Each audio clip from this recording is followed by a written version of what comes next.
2014 से पहले भी उन्होंने कहा था, सौगंध मुझे इस मिट्टी की, मैं देश नहीं झुकने दूंगा। क्या एक साजिश है, क्या एक प्रयास है देश को झुकाने की, भारत को झुकाने की, या all your trading partners they respect our sensibilities on agriculture? मेरे भाई, आज तक ऐसा कोई नहीं आया है जो भारत को झुका सके, असंभव है।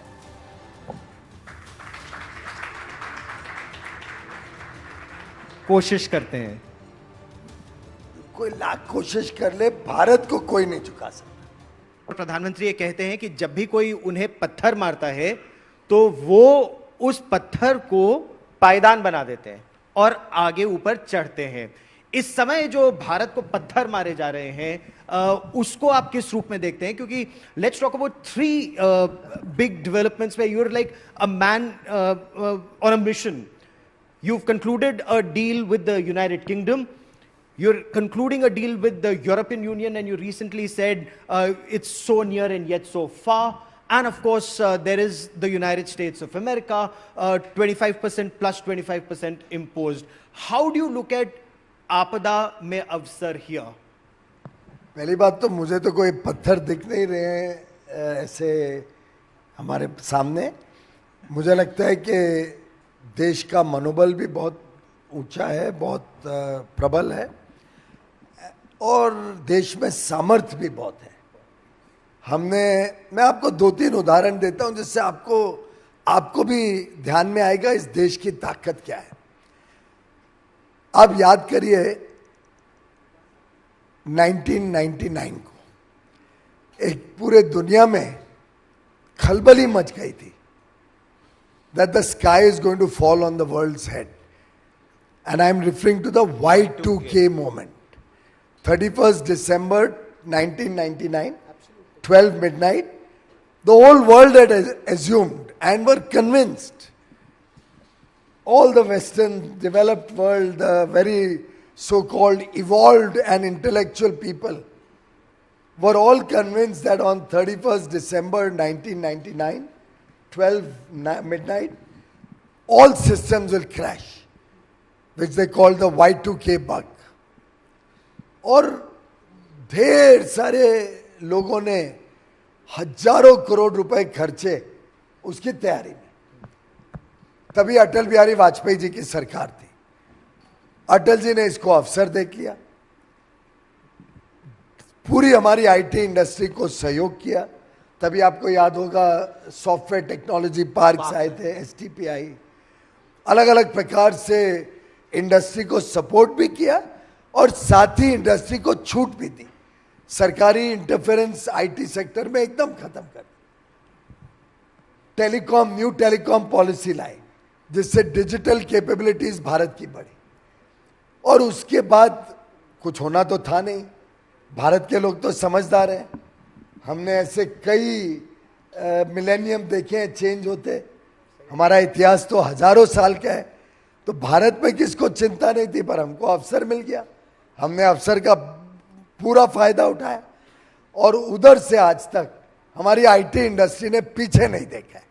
आज $300 बिलियन की लाखों लोगों को नौकरियां, भारत को इतना बड़ा फॉरेन एक्सचेंज अर्निंग, एक बड़ा सेक्टर खड़ा हो गया। इसी प्रकार से कोविड को देख लीजिए। कोविड में भी तो दुनिया ने भारत को राइट ऑफ कर लिया था।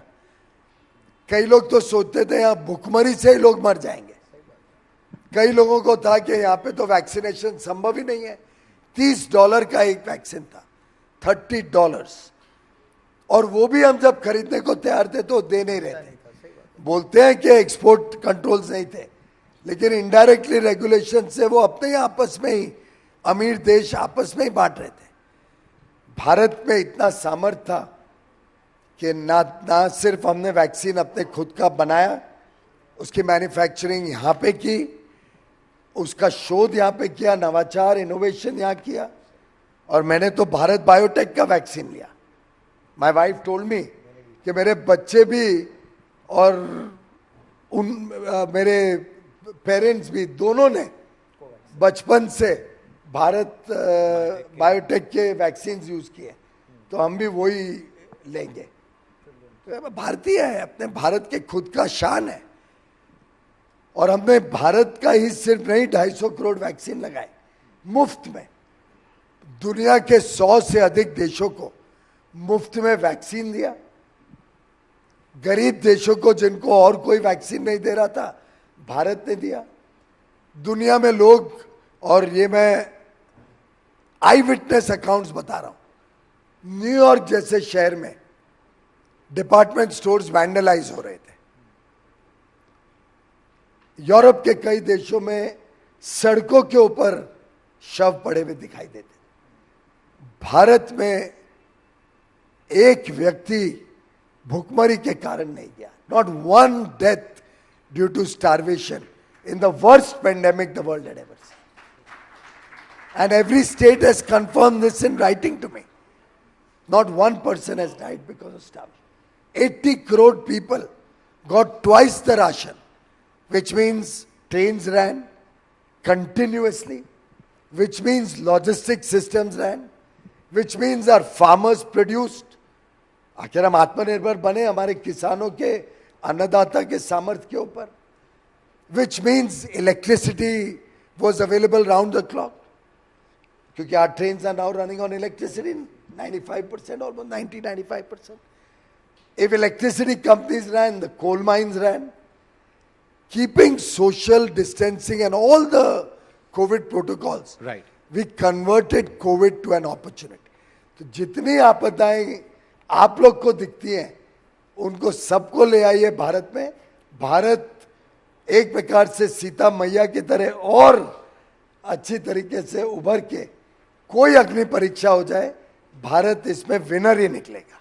अग्नि परीक्षा हो जाए, भारत विनर निकलेगा. This is calls for a round of applause. But Piyush, I want to ask you, since you connecting previous challenges with how we dealt with it, how do you think we as a nation will deal with this challenge of deglobalization and how the trade order is being completely dismantled? And what do you think is the playbook going to be? How are you going to tackle this, including these penal tariffs on India imposed by the US? I don't see any deglobalization. I see countries restructuring their trade routes and their trade partners. And I'm quite confident this year India will do more exports than we did last year.